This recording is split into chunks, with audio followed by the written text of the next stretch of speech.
Orient bell tiles studio से आप देख रहे हैं एबीपी न्यूज। नमस्कार, एबीपी न्यूज पर हाजिर हूं मैं रुमाना इसार खान। वक्त हो गया खबर दिन भर का। विस्तार से आगे खबरों को लेकर आप तक जानकारी पहुंचाएंगे।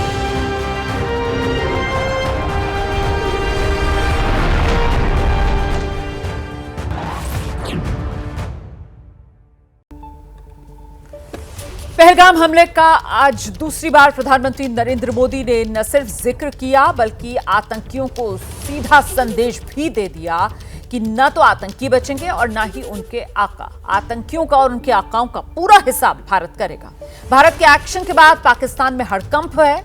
आपको बता दें कि आर्मी के बाद भारतीय नौसेना अब युद्धाभ्यास कर रही है और संदेश भी दे दिया है कि कभी भी कहीं भी सेना पूरी तरीके से तैयार है। वहीं पाकिस्तान में इस बात का खौफ बढ़ता जा रहा है कि अब भारत कभी भी हमला कर सकता है। उनके नेताओं की घबराहट का आलम यह है कि बात बात पर परमाणु हमले को लेकर वो धमकी देने पर उतर आए हैं। धमकियों से ज्यादा ये गीदड़ भपकियां हैं जो पाकिस्तान की जबान से सामने आ रही हैं निकलकर। पाकिस्तान का हर दूसरा नेता जो है वो ऐसे बयान दे रहा है जैसे गली मोहल्ले में परमाणु बम लेकर वो घूम रहे हो। सबसे पहले तो आप सुन लीजिए, पाकिस्तान के रेल मंत्री हैं हनीफ अब्बासी, इनका नाम है। इनकी घबराहट जो है उस पर जरा गौर कीजिए। आप ऐसे बोल रहे हैं जैसे पाव भर वाले बम उठाएंगे और अभी चला देंगे। ये जो गोरी शहीन गजनवी ये चौकों में सजाने के लिए नहीं हमने रखे हुए, ये हमने हिंदुस्तान के लिए रखे हैं बाबा। ये जो 130 एटॉमिक हमारे पास वेपन है वो हमने सिर्फ मॉडल बनाने के लिए नहीं रखे हुए, और आपको पता ही नहीं कि हमने पाकिस्तान के किस किस हिस्से में रखे हुए हैं। दोबारा दोहराने लगाऊं, ये जो बैलिस्टिक मिसाइल हैं, ये जो क्रूज मिसाइल हैं, ये जो शाहीन है, गौरी है, ये मैं फिर दोहराने लगाऊं, ये हमारे चौकों में नहीं है। ये हमारे बिल्कुल आप इनका रुख आपकी तरफ है और किसी की तरफ नहीं है। और अब जरा पाकिस्तान के रक्षा मंत्री ख्वाजा आसिफ को सुन लीजिए। वो भी न्यूक्लियर बम को लेकर घूम रहे हैं और कह रहे हैं कि ये हमारे अस्तित्व की एक किस्म की गारंटी है, जमानत है। भारत को ये कशीदगी जो है नहीं बढ़ानी चाहिए। उनके पास कोई सबूत नहीं है हमारी इन्वॉल्वमेंट का। ये इस किस्म के रंग जो है उनका मीडिया जो है वो एक फिल्मी अंदाज से पेश कर रहा है। We are a nuclear power और हम उनको न्यूक्लियर पावर को इस्तेमाल करने की बात नहीं कर रहे, लेकिन ये हमारी एग्जिस्टेंस की एक किस्म की गारंटी है, जमानत है। वहीं पाकिस्तान के पंजाब प्रांत से पूर्व सीएम नजम सेठी ने कबूल किया है कि पाकिस्तान भारत से ज्यादा दिन तक जंग नहीं लड़ सकता। लिमिटेड वॉर के अंदर इंडिया हावी नहीं हो सकता अगेंस्ट पाकिस्तान। पाकिस्तान की जो एयरफोर्स और आर्मी है it can take care of itself on any front. India को पता है, तारीख बताती है। लॉन्ग वॉर वो पाकिस्तान सस्टेन नहीं कर सकता क्योंकि पाकिस्तान के पास वो रिसोर्सेज नहीं है। 3 महीने की जंग हो, फौजें लड़ रही है, वो पाकिस्तान नहीं सस्टेन कर सकता। And that is where the nuclear option comes in. और वो पाकिस्तान ने वाजे कर दिया कि यही सिचुएशन है जिसमें हम न्यूक्लियर करेंगे। और इंडिया को पता है कि कोट अनकोट पागल है शायद कर ही दे। देखिए, पाकिस्तान के जो खोखले दावे हैं उससे दूर भारत की परमाणु नीति आज भी नो फर्स्ट यूज पर ही आधारित है। यानी भारत कभी भी पहले परमाणु हथियार से हमला नहीं करेगा, लेकिन अगर हम पर हमला हो गया तो फिर उसका जवाब पूरी ताकत के साथ दिया जाएगा। मतलब वो टैक्टिकल न्यूक्लियर हथियारों का भी पारंपरिक परमाणु बमों से जवाब देगा। आपको बताते हैं कि Swedish think tank Stockholm International Peace Research Institute यानी SIPRI की रिपोर्ट है जिसके मुताबिक भारत के पास 172 न्यूक्लियर वॉरेट हैं और पाकिस्तान के पास इनकी संख्या 170। तो ये एक वो आंकड़ा है जो आज हम शुरू में रखना चाह रहे थे ताकि दर्शक समझ सके वो संदर्भ जिस पर आगे हम बातचीत करेंगे।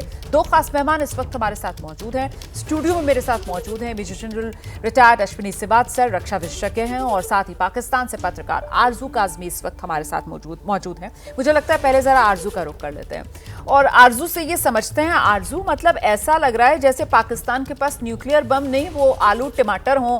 मतलब रह कर वो न्यूक्लियर बम है, वो पाव भर वाले न्यूक्लियर बम, अभी उसकी बात लोगों के जहन से निकली भी नहीं थी। मतलब और अब नए आपके यहाँ के नेता आ गए हैं, वो न्यूक्लियर बम को लेकर ऐसी हल्की बातें कर रहे हैं कि दुनिया देख रही है पाकिस्तान का क्या हाल हो गया है। आरजू, ये हालत क्यों है? बौखलाहट है ये? देखें, जिस वक्त इतनी टेंशन नहीं थी दोनों कंट्रीज के बीच में, ये तो उस वक्त भी एटम बम या न्यूक्लियर वेपन्स की बात किया करते थे। अगर आपको याद हो तो शेख रशीद साहब होते हैं, उन्होंने कहा था पाव पाव के बम हैं और हम वो भारत में फेंक देंगे और इस किस्म की चीज़ें ये कहते हैं। अब तो इनको बिल्कुल ये जस्टिफाई कर सकते हैं कि जी क्योंकि भारत हमारी तरफ आ रहा है, क्योंकि वहाँ से बात की जा रही है, तो इसलिए ये इस किस्म की स्टेटमेंट्स दी जा रही हैं, जो बहुत ही मेरे ख्याल है रिस्पॉन्सिबल किस्म की स्टेटमेंट्स हैं, मिनिस्टर्स को नहीं देनी चाहिए। लेकिन डेफिनेटली ये जो पब्लिक है पाकिस्तान की, उनको ये बताने की कोशिश कर रहे हैं कि अगर जंग हुई तो हमारे पास ऑप्शंस क्या हैं। ठीक है, मेरे साथ जनरल सिवात स्टूडियो में मौजूद है। जनरल सिवात, जिस बात का जिक्र आरजू कर रहे हैं कि साहब ये जो बयान दे रहे हैं वाकई में बेहद गैर जिम्मेदाराना बयान है, लेकिन साथ ही साथ इन बयानों से जो भारत के लिए नफरत है पाकिस्तान के दिल में, वो भी साफ नजर आ रही है कि मंत्री हैं और वो कह रहे हैं कि जो हमने वो न्यूक्लियर बम रखे हैं, पाव पाव भर वाले जो उनके बम है न्यूक्लियर बम, कह रहे हैं वो हमने चौक पर सजाने के लिए थोड़ी रखे हैं, हिंदुस्तान के लिए रखे हैं बाबा। मतलब मंत्री बैठा हुआ है और वो ये बात कर रहा है। इससे समझ में आता है कि हिंदुस्तान को लेकर पाकिस्तान के दिल में जहर कितना। बिल्कुल मानना दे, इसमें कोई शक नहीं कि जहर भी है, कहीं ना कहीं पैनिक भी है, कहीं ना कहीं घबराहट भी है। और ये समझना चाहिए भारत का हरदम पॉलिसी रही है no first use atom bomb या कोई भी न्यूक्लियर हथियार। भारत हरदम कहता है कि न्यूक्लियर हथियार are not weapon of war, they are weapon of deterrence. और भारत के पास सेकंड स्ट्राइक कैपेबिलिटी है जो कि बहुत क्रेडिबल है। ये पाकिस्तान को पता है कि अगर गलती से भी उसने गलती कर दी और न्यूक्लियर हथियार का इस्तेमाल किया, चाहे वो टैक्टिकल न्यूक्लियर हथियार है, तो फिर पाकिस्तान का नामो निशान मिट जाएगा। इसमें कोई शक नहीं होनी चाहिए कि न्यूक्लियर हथियार कोई बच्चों का खेल नहीं है कि इसको इस्तेमाल कर दो। तो ये सच्चाई है कि अब एक पैनिक मोड सेट इन हो गया है पाकिस्तान में। उनको डर लग रहा है कि भारत कुछ ना कुछ करेगा, क्योंकि वो कहते हैं आपके चोर की दाढ़ी में तिनका, वो वाली बात है। उन्होंने जिस प्रकार से ये आतंकवादी घटनाएं कराई है पहलगांव में, इसका बदला लिया जाएगा। और जिस प्रकार से प्रधानमंत्री बार बार ये कह रहे हैं कि अब वो उड़ी के बाद जो सर्जिकल स्ट्राइक हुई थी या पुलवामा के बाद बालाकोट, अब वो नहीं, अब वो जो आका हैं जो इनको शरण देते हैं, ट्रेन करते हैं, गाइड करते हैं, मोटिवेट करते हैं, फाइनेंशियल सपोर्ट देते हैं, हम उनके पीछे जाएंगे। सर, मैं आपसे एक सवाल पूछना चाहती हूँ, क्या वाकई पाकिस्तान आपको लगता है कि इतना पागल हो सकता है, इस हद तक जा सकता है, ये इनका पागलपन इस हद तक पहुंच सकता है क्या सर? देखो, मुझे लग नहीं रहा रुमाना ऐसा कर सकता है, मगर अगर ऐसा करेगा तो भारत तो बार बार ये बता रहा है कि अगर आपने ऐसी गलती कर दी तो फिर आपका नामो निशान मिट जाएगा। देखो, एक चीज समझिए रुमाना कि अभी आपके पास न्यूक्लियर हथियार होना एक चीज है, न्यूक्लियर हथियार का इस्तेमाल करना आप कैसे कर सकते हैं। देखो, वर्ल्ड के अंदर 5 ही ऐसी कंट्रीज हैं जिसके पास कैपेबिलिटी है, सेकंड स्ट्राइक कैपेबिलिटी बहुत पुख्ता, जिसको ट्राइड बोलते हैं, कि आप हथियार जो न्यूक्लियर हथियार ज़मीन से भी कर सकते हैं, आसमान से भी कर सकते हैं, समुद्र से भी कर सकते हैं और समुद्र के नीचे भी। अब बात आती है जिसके पास ये ट्राइड की फैसिलिटी है, वो देश सेकंड स्ट्राइक कैपेबिलिटी 100% कर सकता है, क्योंकि न्यूक्लियर हथियार आपका समुद्र में कहाँ है, आपकी सबमरीन की तरह वो पता लगाना मुश्किल है। तो इसलिए पाकिस्तान को पता होना चाहिए, अगर उसने गलती से भी न्यूक्लियर हथियार का इस्तेमाल कर दिया तो फिर अगले दिन पाकिस्तान का नामो निशान मिट जाएगा, क्योंकि भारत के पास एक बड़ी पुख्ता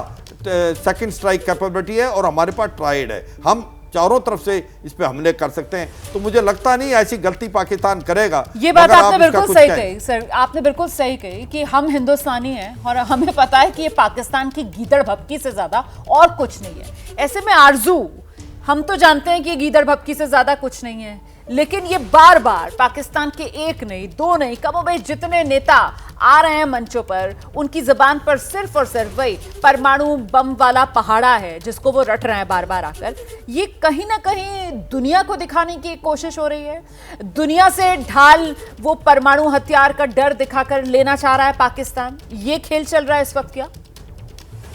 देखिए, ये तो मेरे ख्याल है पाकिस्तान के जो पॉलिटिशियंस हैं उनको भी, या गवर्नमेंट है या जो लोग भी गवर्नमेंट चलाते हैं, उन्हें मालूम है के न्यूक्लियर वेपन्स जो है वो इस्तेमाल करने के लिए नहीं होते और ना ही किए जा सकते हैं, इसलिए कि अगर हम करेंगे तो जवाब में भारत भी करेगा और उसके बाद हम तो कहीं दिखाई ही नहीं देंगे।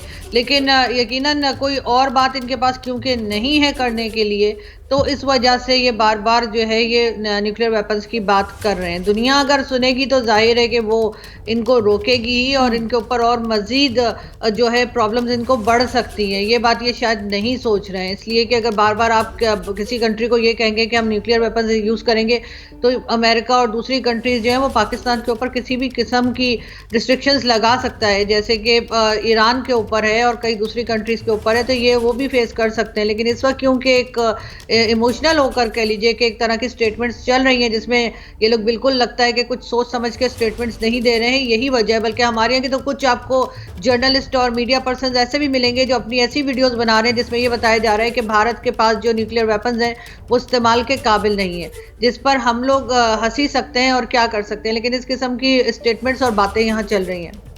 मुझे लगता है जनरल सिवाज को ज़रा आना चाहिए और दर्शकों को ये बताना चाहिए कि कहाँ खड़े होते हैं भारत और पाकिस्तान सैन्य ताकत के तौर पर भी सर, और ये बार बार वो पाव पाव भर वाले अपने परमाणु बमों को लेकर ये जो उछल रहा है पाकिस्तान, जरा इसकी भी पोल खोलिए, इसको भी आईना दिखाइए सर। देखो सच्चाई यह है कि अगर भारत और पाकिस्तान की मिलिट्री की तुलना करें तो आपको पता, सिपरी बताता है कि भारत एक 4th लार्जेस्ट मिलिट्री पावर है और पाकिस्तान का कहीं नामो निशान नहीं। देखो सच्चाई ये है कि अगर लड़ाई होती है तो क्या पाकिस्तान लंबा युद्ध लड़ सकता है? क्या उसकी काबिलियत और क्षमता है? कि उसकी इकॉनमिक कंडीशन बहुत ख़राब है और उसके हथियार जो हैं वो भी एक प्रकार से मॉडर्न नहीं हैं, अम्यूनिशन की कमी है। तो इसलिए पाकिस्तान को बहुत प्रॉब्लम होगी। पाकिस्तान की पहले ही आप देखो पॉलिटिकल इंस्टेबिलिटी, इकोनॉमिक क्राइसिस, आतंकवाद का बढ़ना, ऊपर से अगर हमला होता है, लड़ाई होती है, तो मुझे लगता है पाकिस्तान तो है अगले 20-30 साल पीछे चला जाएगा और ना उसके काबिलियत और क्षमता है। अब जो न्यूक्लियर हथियार की बात आती है, देखो अगर कोई एक स्टेबल स्टेट हो, आज तक 2nd वर्ल्ड वॉर के बाद न्यूक्लियर हथियार इस्तेमाल नहीं हुए। उसके वजह यही है कि nuclear weapons are not weapon of war, they are weapon of deterrence. मगर ये सच्चाई है कि आज 9 देशों के पास हथियार हैं, 5 वो हैं जो कि P5 हैं, जो कि स्टेटेड हैं, परमानेंट मेंबर्स हैं, मगर 4 ऐसे देश हैं जिन्होंने हथियार बना चुके हैं, जिसके अंदर भारत भी है, पाकिस्तान भी है, इजराइल भी है, नॉर्थ कोरिया है। अगर आप देखें इनमें से जो अनस्टेबल हैं वो एक पाकिस्तान है या किसी हद तक नॉर्थ कोरिया, मगर नॉर्थ कोरिया भी न्यूक्लियर हथियारों के बारे में बात नहीं करता। जिस प्रकार से पाकिस्तान हल्के तौर पे बात करता है, ये बड़ी दुख की बात है। न्यूक्लियर वेपन का आप इस्तेमाल नहीं कर सकते। अगर आप गलती से गलती करेंगे तो आपको पता होना चाहिए भारत के पास एक 2nd स्ट्राइक कैपेबिलिटी है जो क्रेडिबल है और जिसको ट्राइड है। तो फिर पाकिस्तान को क्या होगा वो खुद ही जान सकता है, उसका नामो निशान मिट जाएगा। पर मैं ये सोचता हूँ ये अपनी पब्लिक को एक प्रकार गलत मैसेज भेज रहे हैं। सर ये मतलब, एक मतलब डर है। अगर ये कहो कि वो जनरल आसिम मुनीर जो पाकिस्तानी सेना का प्रमुख है ना, वो जो मौलाना बनकर और वो धर्म के आधार पर जो जहरीले बयान दे रहा था, जहर में बुझे हुए बयान दे रहा था, वो द्विराष्ट्र सिद्धांत बता रहा था कि किस तरीके से हिंदू मुसलमान साथ में नहीं रह सकते, कैसे मुसलमान जो है वो बेहतर कौम है हिंदुओं के मुकाबले, और कैसे कश्मीर जो है वो गले की नस है पाकिस्तान के लिए। इस तरीके की वो उकसावे वाले, भड़कावे वाले जो बयान दे रहा था, अब ये पहलगाम वाले मामले के बाद भारत की तरफ से जो स्ट्राइक डिजिटल शुरू हो गई है सर, डिप्लोमेटिक शुरू हो गई है सर, वाटर स्ट्राइक हमने कर दी है सर, और अब जवाब तो सैन्य कार्रवाई से भी दिया जाएगा। पाकिस्तान को इस बात का एहसास है। तो मतलब वो जनरल आसिम मुनीर ये पाव पाव भर वाले परमाणु बमों की गीदड़ भपकियों के पीछे छुप नहीं सकता है। हाँ बिल्कुल नहीं छुप सकता। ये देखें कि जब जनरल आसिम मुनीर जो कि एक आर्मी के चीफ हैं, वो इस प्रकार का भाषण दें ऐसा लगता नहीं था। वो तो ऐसा लग रहा था कि कोई मौलवी मस्जिद में देता है या पॉलिटिशियन देता है। क्या उनकी फौज के अंदर हिंदू नहीं है? क्या उनकी फ़ौज के अंदर सिख नहीं है? क्या उनकी फ़ौज में क्रिश्चियन और पारसी नहीं है? क्या उनके वो चीफ नहीं है? क्या मैसेज भेज रहे हैं कि हिंदू और मुसलमान इकट्ठे नहीं रह सकते, इनका रिलीजन अलग है, इनकी सोच अलग है, इनके एस्पिरेशन अलग है, इनके एम्बिशन अलग है। एक बहुत ही हल्की बात उन्होंने की और ये एक शोभा नहीं देती एक चीफ ऑफ आर्मी स्टाफ के लिए। मगर जैसा पाकिस्तान का रवैया है, पाकिस्तान बदल नहीं सकता और पाकिस्तान कि हालात यह है कि पाकिस्तान ने टेररिज्म एक स्टेट इंस्ट्रूमेंट बना लिया है। वो कह रहे हैं ना, जैसे आपको पता है हिलेरी क्लिंटन उसने उस समय बोला था कि अगर आप अपने घर में सांप पालेंगे और ये सोचेंगे कि आपके पड़ोसी एक आपको काटेगा, तो ये तहरीके तालिबान पाकिस्तान, जो पाकिस्तान बोलता है हम विक्टिम है टेररिज्म के, भाई ये तहरीके तालिबान पाकिस्तान तो आपने क्रिएट किया। सच्चाई ये है कि इसके अंदर आप जो बोलते हैं कि हमको भी मार पड़ रही है, ये आपकी क्रिएशन है। आप आज इकोनॉमिकली भी वीक हैं, पॉलिटिकली भी अनस्टेबल हैं। इमरान खान जो कि सबसे पॉपुलर है उसको जेल में डाला हुआ है सर, वो सलाखों के पीछे। और गजब की बात यह सर कि इमरान खान जेल में है सलाखों के पीछे, और हाफिज सईद जो है उसकी मेहमान नवाजी कर रहे हैं। अभी भी उसे यकीनन किसी गेस्ट हाउस में रखा होगा, बताएंगे हमें आरजू कहां पर रखा हुआ है। लेकिन उससे पहले आरजू, मेरे मन में एक सवाल है और मैं बहुत दिन से इसका जवाब आपसे लेना चाह रही थी कि जब यहां हिंदुस्तान में आकर पाकिस्तान के पाले पोसे ये आतंकवादी चुन चुन कर यहां पर हिंदुओं का ऐसे नरसंहार करके जाते हैं, मतलब पाकिस्तान में इस वक्त जो अल्पसंख्यक होंगे उनकी मनोस्थिति क्या होगी, उन पर क्या गुजर रही होगी? आरजू, देखिए, पाकिस्तान तो इसी बेस के ऊपर बना था ना। 2 नेशन थ्योरी क्या थी? यही थी कि हिंदू और मुस्लिम साथ नहीं रह सकते। आर्मी चीफ ने यही कहा है। और जहां तक मिसयूज ऑफ रिलीजन है तो वो तो इमरान खान भी इस्तेमाल करते थे। इमरान खान कौन से बड़े कोई मॉडर्न आदमी के तौर पे एज अ प्राइम मिनिस्टर हमने देखा। उसके अलावा जनरल मोहम्मद ज़ियाउल हक को आपने यकीनन स्टडी किया होगा, उनका भी यही रवैया था और आज भी वही सब कुछ चल रहा है। जहां तक हमारे यहाँ माइनॉरिटी की बात अगर आप कहें कि उन पर क्या गुजरेगी, तो उनकी परवाह किसको है पाकिस्तान में? कोई सोच रहा है उनके बारे में? उन्होंने तो बहुत से लोगों ने जो मेरी जान पहचान में उन्होंने मुझे मैसेजेस किए हैं, उन्होंने ट्विटर के ऊपर लिखा है, लेकिन इनको उससे कोई फर्क पड़ता नहीं है। अगर फर्क पड़ता होता तो आपके ख्याल से हमारे माइनॉरिटी का ये हाल होता? और अगर हम बात करते हैं तो उल्टा हमें उल्टा सुल्टा सुनाया जाता है। तो इसलिए इन्हें कोई फर्क नहीं पड़ता कि माइनॉरिटी हर्ट हुई है ये कह के कि हम साथ नहीं रह सकते, जबकि यहाँ पर कई लोग अभी भी रह रहे हैं और वो जा सकते थे 1947 में भारत की तरफ, लेकिन वो नहीं गए और उन्होंने यहीं रहना पसंद किया।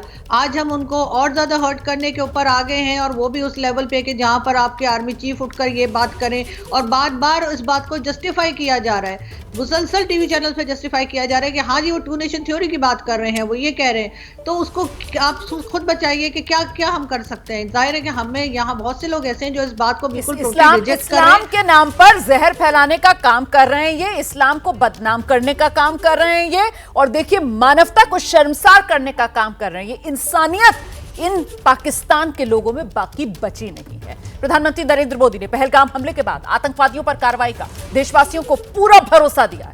उन्होंने कहा कि पीड़ित परिवारों को न्याय मिलकर रहेगा, आतंकवादियों को कठोरतम सजा मिलकर रहेगी। पहलगाम में हुआ यह हमला आतंक के सरपरस्तों की हताशा को दिखाता है, उनकी कायरता को दिखाता है। ऐसे समय में जब कश्मीर में शांति लौट रही थी, स्कूल कॉलेजों में एक वाइब्रेंसी थी, निर्माण कार्यों में अभूतपूर्व गति आई थी, लोकतंत्र मजबूत हो रहा था, पर्यटकों की संख्या में रिकॉर्ड बढ़ोतरी हो रही थी, लोगों की कमाई बढ़ रही थी, युवाओं के लिए नए अवसर तैयार हो रहे थे, देश के दुश्मनों को, जम्मू कश्मीर के दुश्मनों को ये रास नहीं आया। आतंकी और आतंक के आका चाहते हैं कश्मीर फिर से तबाह हो जाए और इसलिए इतनी बड़ी साजिश को अंजाम दिया। मैं पीड़ित परिवारों को फिर भरोसा देता हूं, उन्हें न्याय मिलेगा, न्याय मिलकर रहेगा। इस हमले के दोषियों और साजिश रचने वालों को कठोरतम जवाब दिया जाएगा। तो आतंक के आकाओं को कठोरतम जवाब दिया जाएगा। भारत के प्रधानमंत्री नरेंद्र मोदी की तरफ से यह बात फिर से साफ कर दी गई है और इससे पहले भी प्रधानमंत्री नरेंद्र मोदी ने साफ तौर पर कहा था कि कल्पना से भी बड़ी सजा तो मिलेगी और सजा मिलकर रहेगी। ऐसे में 2 खास मेहमान जो लगातार हमारे साथ बने हुए हैं, major general retired Ashwini Shrivastava हमारे साथ स्टूडियो में मौजूद है, पाकिस्तान से पत्रकार आरजू काज़मी हमारे साथ मौजूद हैं। आरजू, आतंकवादियों और आतंक के आकाओं की खासतौर से जब बात होती है तो हम हिंदुस्तानियों के जहन में जो सबसे पहला नाम आता है वो हाफिज सईद का। बताइए नजर देश को, कहां छिपा के रखा है पाकिस्तान के हुक्मरानों ने, कितने पहरे लगाए हैं उसकी सुरक्षा के लिए? हाफिज सईद कहां है? हाफिज सईद लाहौर में है और सभी जानते हैं कि लाहौर में हाउस अरेस्ट करके रखा है और जेल में नहीं डाला है, जबकि FATF के प्रेशर में आके हमने 31 इयर्स की जेल तो कर दी, लेकिन इतनी हिम्मत नहीं पड़ी कि इमरान खान को जेल भेज दें, लेकिन हाफिज सईद को नहीं भेज पाए। और दूसरी तरफ आपने ख्वाजा आसिफ साहब का स्टेटमेंट भी देखा होगा, जो उन्होंने एक इंटरनेशनल मीडिया को इंटरव्यू में कहा है कि 30 इयर्स तक हम मिलिटेंट्स को सपोर्ट करते रहे और वो हमारी गलती थी। तो अगर ये अब गलती मान रहे हैं तो मेरा ख्याल है उसको फिर इन्हें करेक्ट भी करना चाहिए और आइंदा ये गलती ना दोहराई जाए, इसके ऊपर भी काम होना चाहिए। प्रधानमंत्री नरेंद्र मोदी की तरफ से तो सवाल साफ कर दिया गया है कि साहब कठोरतम सजा मिलेगी। आपको क्या लगता है सर कि पहलगाम के बाद अब आगे क्या? देखो, ये सच्चाई है कि रोमाना एक बहुत ही कॉम्प्रिहेंसिव प्लान के साथ भारत चल रहा है, कोई जल्दबाजी नहीं कर रहा है। और ये मल्टी प्रोंग स्ट्रेटजी है, इसके अंदर डिप्लोमेटिक भी है, इसमें इकोनॉमिक भी है। जिस प्रकार से हमने इंडस वाटर ट्रीटी को हेल्ड इन अबेंस कर दिया है, इसके बाद डिप्लोमेटिकली हम सभी डिप्लोमेट्स को बता रहे हैं, पूरे एक वो कहते हैं इन्वायरमेंट शेपिंग, वो भी हो रही है। और ये भी सच्चाई है कि अब फाइनेंशियल एक्शन टास्क फोर्स को भी बताया जा रहा है कि पाकिस्तान को ग्रे लिस्ट में जाने। जिस प्रकार से उनके भाषण आ रहे हैं, ये वो खुद ओन अप कर रहे हैं डिफेंस मिनिस्टर कि 30 साल तक हम आतंकवादियों को एक प्रकार पाल रहे थे, पोष रहे थे। अब मुझे लगता है तीसरा जो एक्शन होने वाला है वो है काइनेटिक, वो है मिलिट्री ऑपरेशन। कब होगा, कहाँ होगा, किस रूप में होगा, ये कह नहीं सकते, मगर बहुत बड़ा होगा। क्योंकि इसकी वजह ये है कि अब सभी लोग ये कहते हैं कि सर जो आतंकवादी तो एक प्रकार से मोहरा हैं, इनको चलाता कौन है? पाकिस्तान की फ़ौज, पाकिस्तान की ISI। उसको जब तक आप हर्ट नहीं करेंगे तब तक कुछ फ़ायदा नहीं है। और मुझे लगता है अब की बार जो हमला होगा, जो एक्शन होगा, वो बहुत ही सख्त होगा, बहुत ही सोच समझ के होगा और उस पर उनको हर्ट करेगा जो कि इन आतंकवादियों के आका हैं। बार बार प्रधानमंत्री ने बोला था ये जो आका बैठे हैं पाकिस्तान के अंदर इन आतंकवादियों को, अब की बार चोट उनको लगेगी। सर, जो बात आप कह रहे हैं ना, मुझे लगता है जरा सा आरजू काज़मी का रुख कर लेते हैं। आरजू, मतलब एक तो आतंकवाद के ये आका जो लश्कर, जैश, इनके मुखिया हैं, वहीं दूसरी तरफ आतंक के आका जिस तरीके के बयान सामने निकल कर आते हैं, उसमें जनरल आसिम मुनीर भी नजर आते हैं, आसिम मलिक भी नजर आते हैं, पूरा का पूरा पाकिस्तानी स्टैब्लिशमेंट और पाकिस्तान के अंदर ये आतंकवादी, इनमें देखिए फर्क करना बहुत मुश्किल है, सबकी साठगांठ साफ तौर पर नजर आती है। और ऐसे में जब हमारे प्रधानमंत्री ये हुंकार भर रहे हैं कि कठोरतम सजा मिलेगी, कल्पना से भी बड़ी, इसको लेकर पाकिस्तान में बौखलाहट वो किस रूप में नजर आ रही है आरजू? क्योंकि अनरेस्ट बलूचिस्तान में भी, अनरेस्ट खैबर पख्तूनख्वा में भी, मतलब पाकिस्तान के वो जो अलग अलग प्रांत हैं, हर तरफ तो कहीं ना कहीं अंदर ही अंदर एक जद्दोजहद है। सब पाकिस्तान में नाखुश हैं, पाकिस्तान से छुटकारा चाहते हैं। आरजू काज़मी, देखिए, पाकिस्तान में डेफिनेटली प्रॉब्लम्स हैं, बलूचिस्तान के अंदर भी है, KPK में भी है, सिंध में भी कुछ टाइम पहले तक प्रोटेस्ट चल रहा था, पानी को लेकर ही चल रहा था।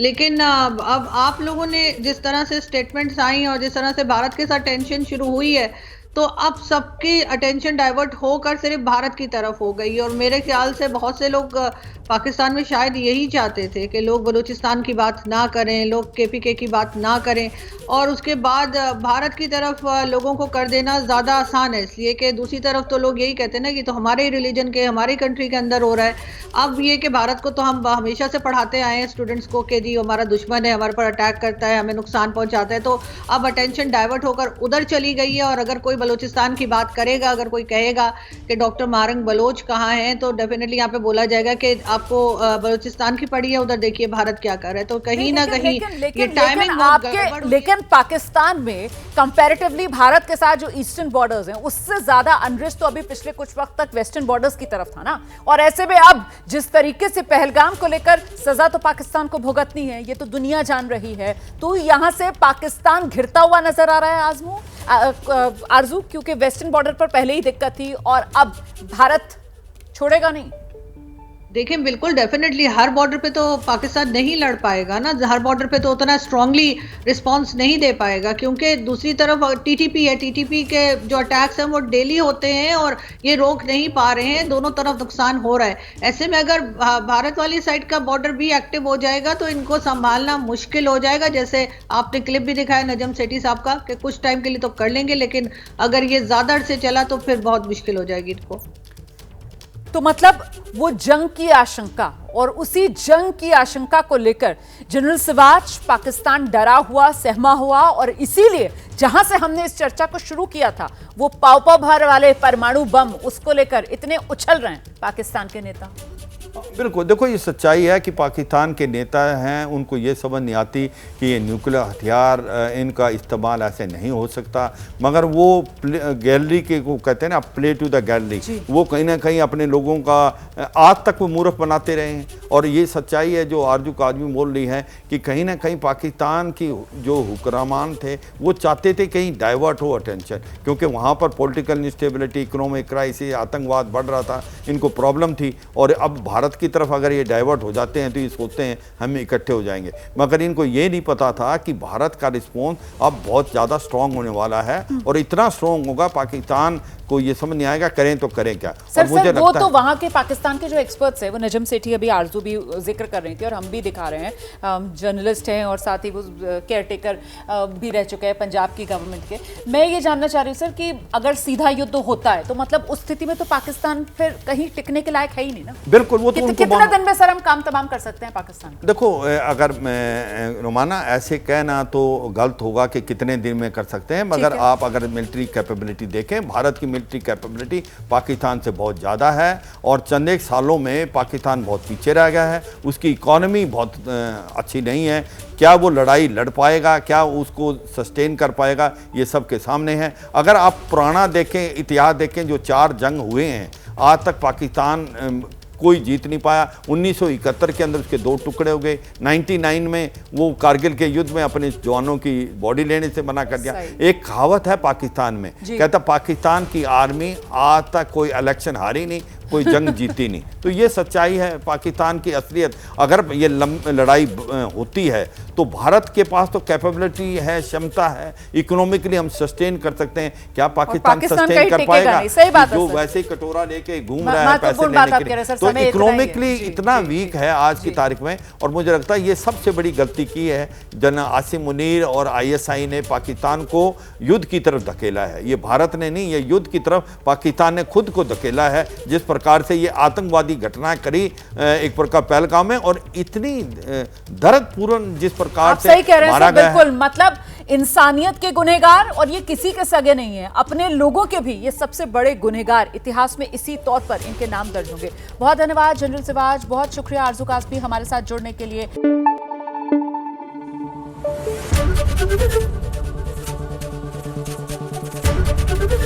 ABP न्यूज आपको रखे आगे।